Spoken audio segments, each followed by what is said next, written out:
Welcome to Lightworkers Secrets to Success. I'm here with my friends Pamela, Adam, and Amanda. And we're going to share some information today on how to deal with difficult people in difficult times.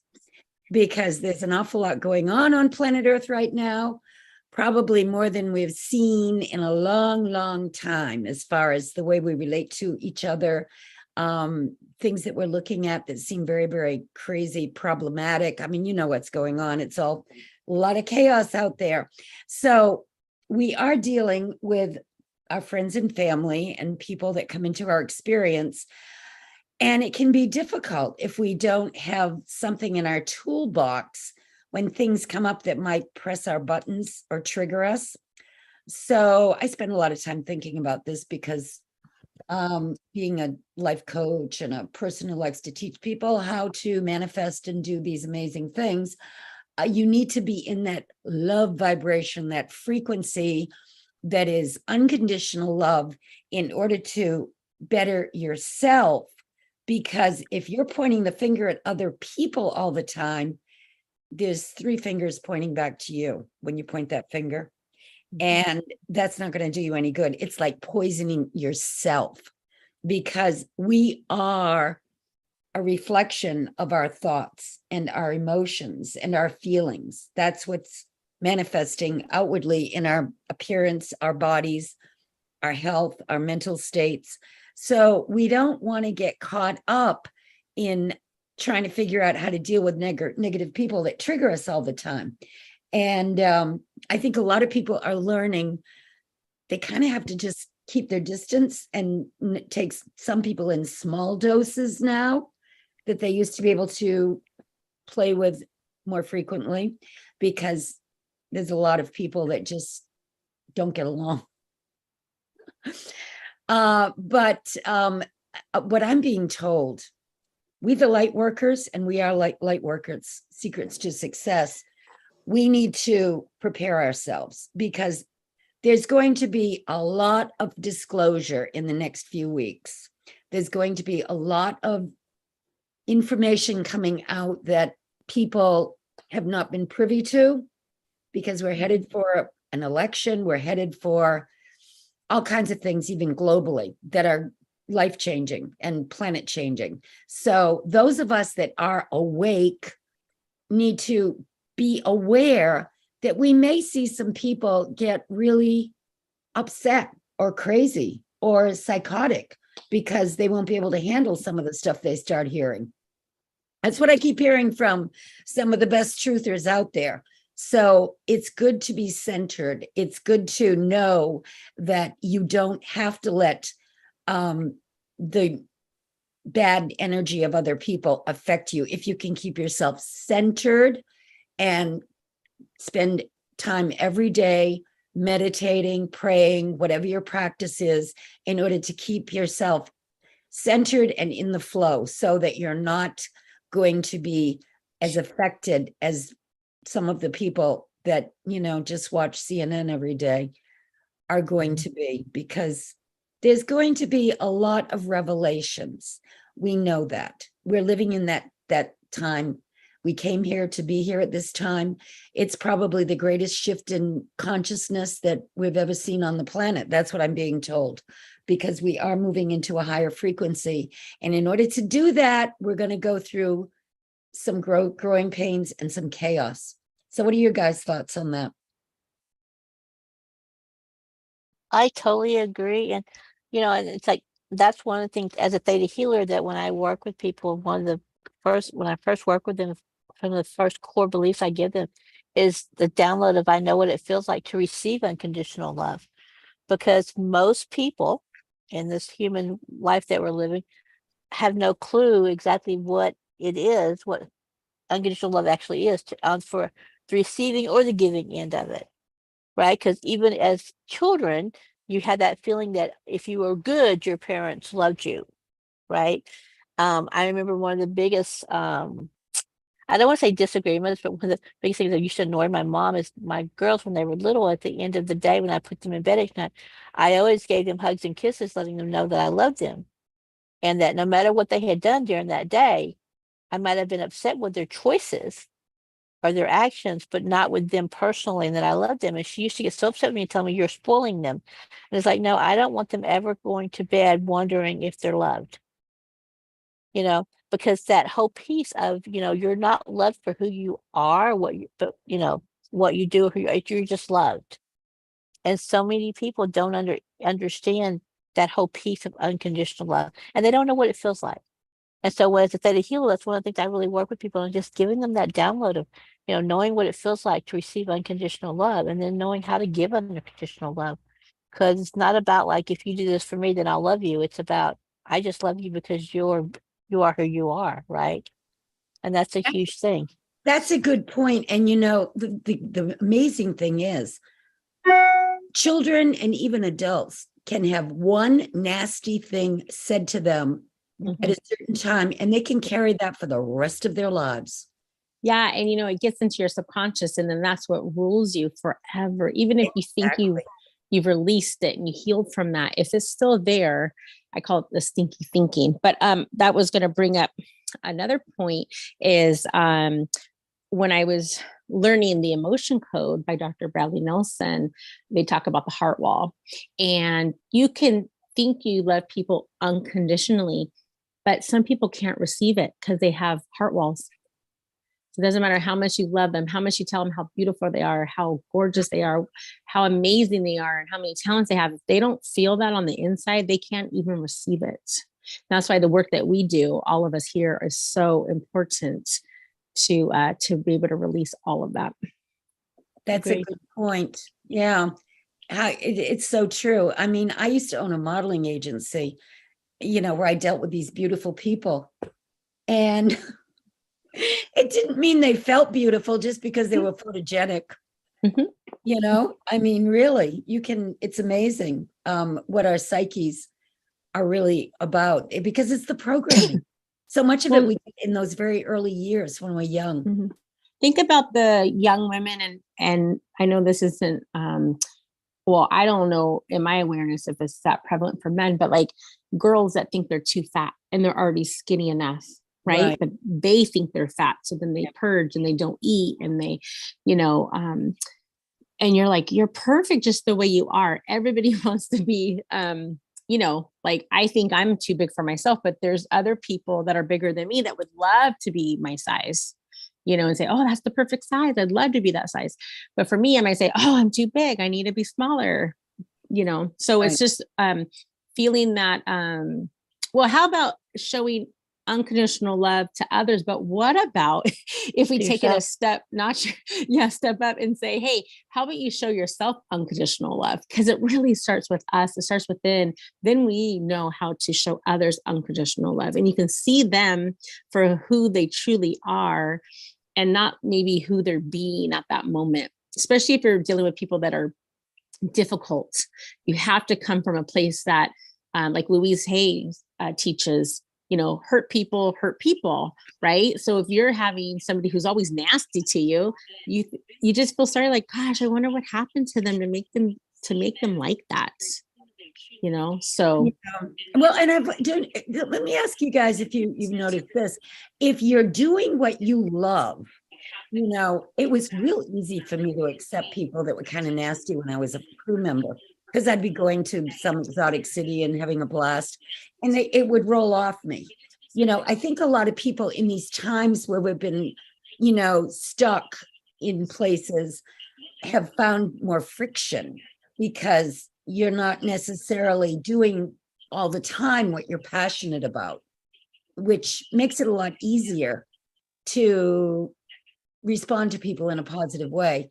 Like you're saying, if you're happy, you can make other people happy.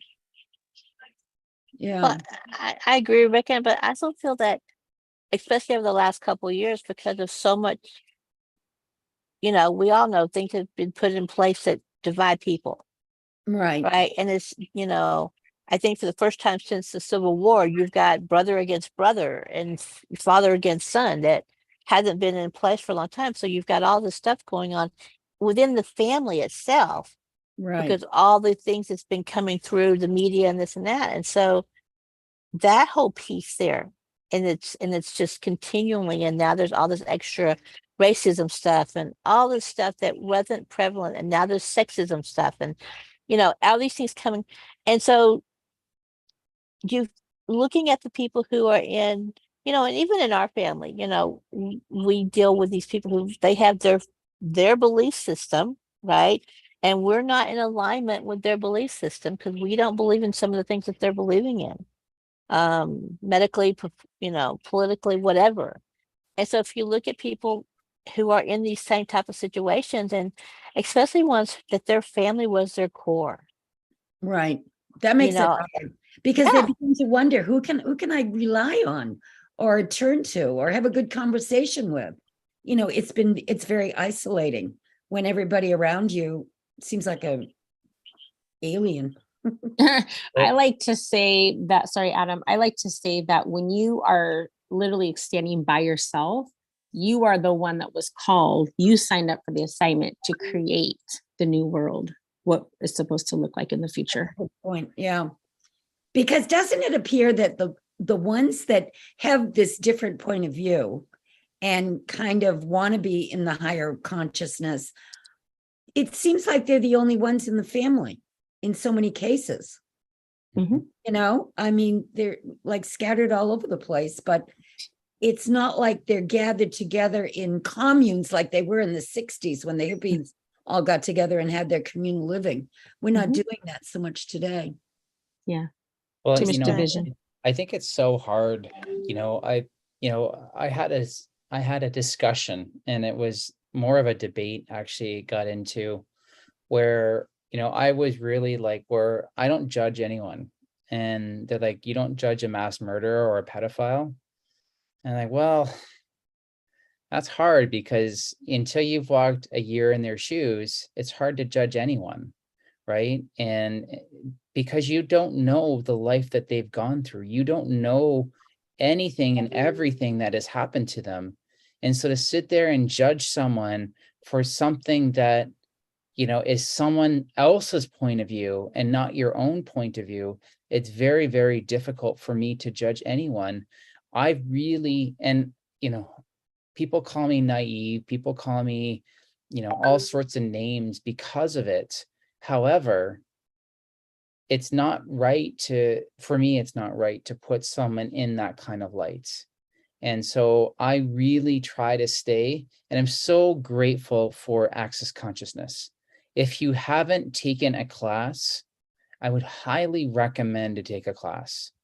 The one thing that they teach more than anything is to stay in the question.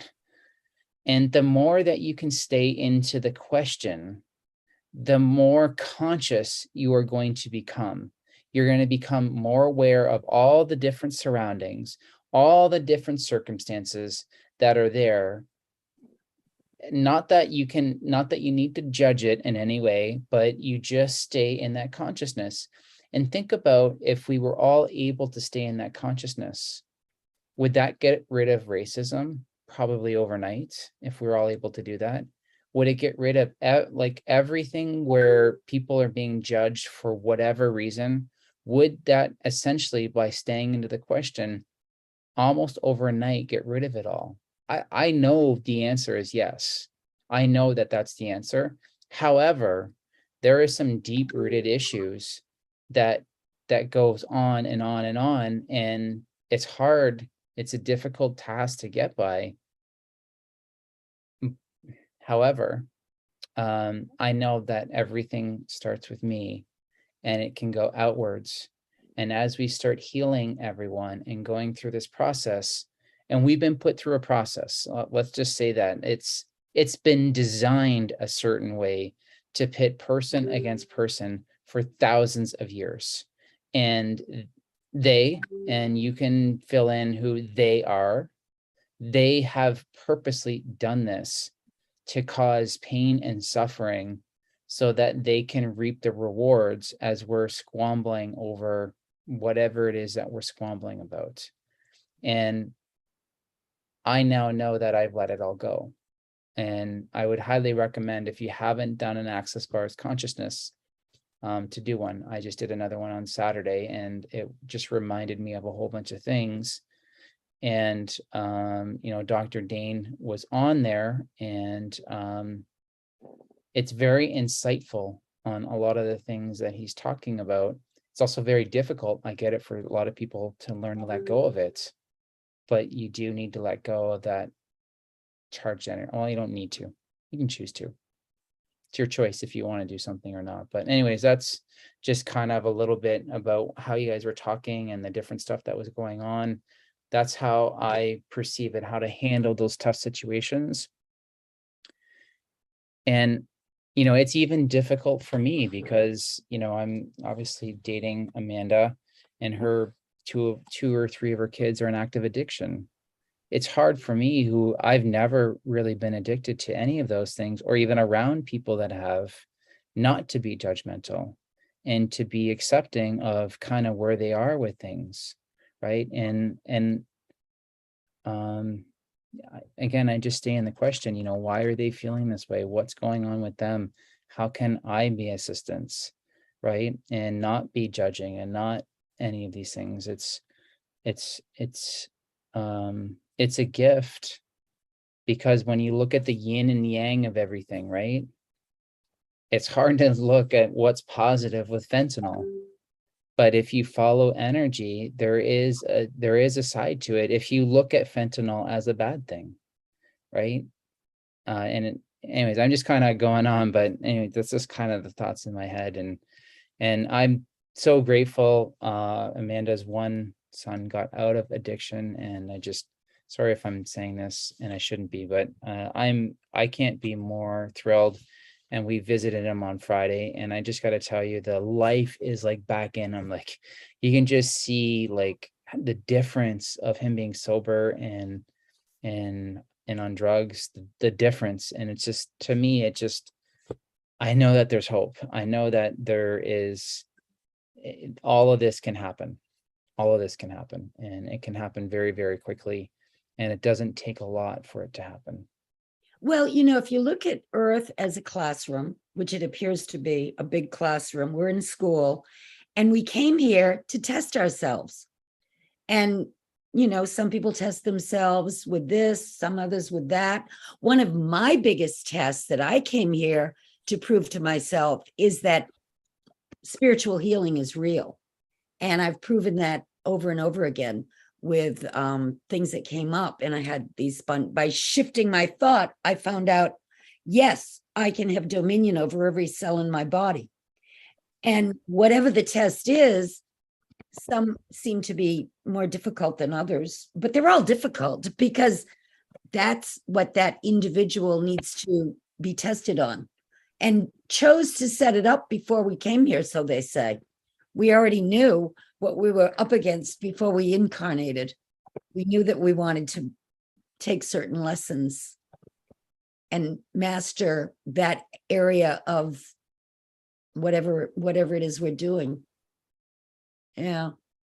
And then we don't have to come back here anymore. That's the exciting part. Adam, I was just thinking with what you're talking about, or what we're all talking about, the unconditional love. Can you pull a card that's that we have and just focus on, ask which one wants to come out for unconditional love? What's a message that we can get for unconditional love? I'm going to pull out the healing mantra cards. I don't know if you guys can see that.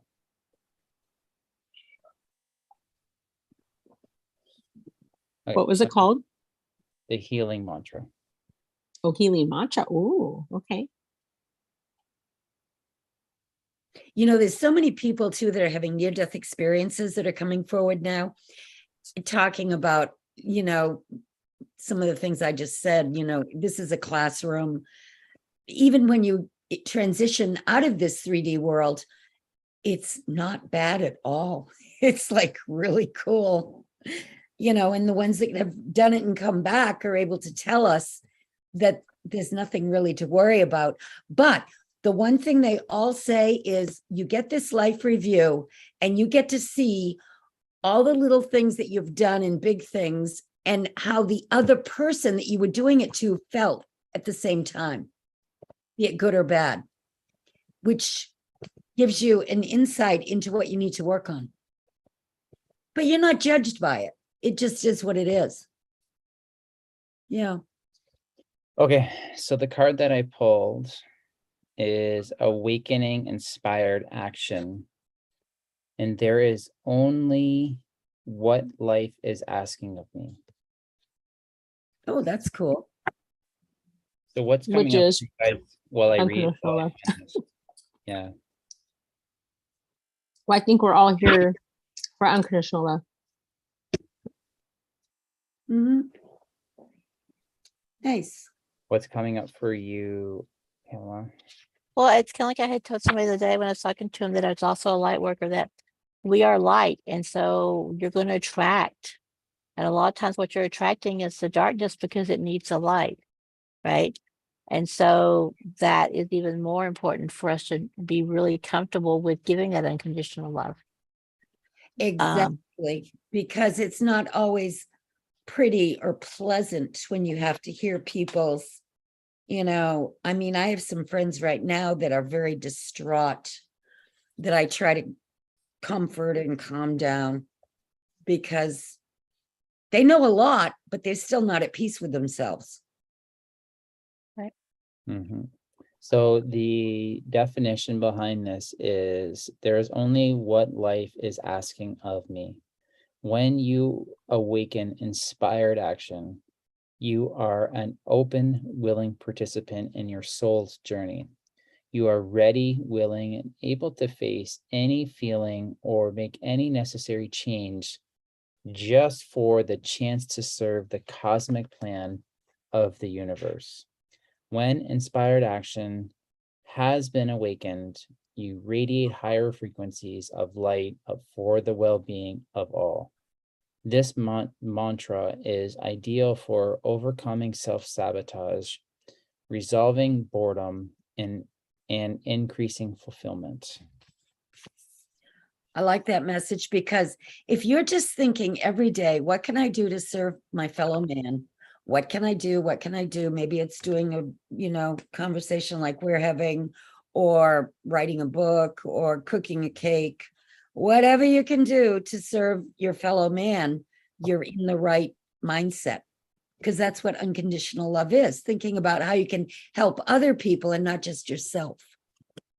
Exactly. It's like this every morning when I get up, the first two things I see is one of them is something amazing, awesomely amazing is going to happen to me today. And the other one is a question, how am I going to be able to bless someone today? That's a great attitude to have. Yeah. I think Yeah. the other question in access consciousness that they talk about is life comes to me in full, what is it, Amanda? Full ease and glory? With full ease and glory, is that it? Is that the sentence? Life comes with All life comes to me with all life comes with ease, joy, and glory. ease, joy, and glory. Say that 10 times in the morning, 10 times before you go to bed, and watch how things change drastically. So, Well, it allows the right things to show up that will be naturally attracted to you, that need your attention or whatever. Yeah. Cool. Very good. Well, I think we covered a lot of ground with this. It was very interesting. And unconditional love is the theme that we all hit on in order to be more effective when we're dealing with people that might not be feeling too centered right now. Yeah.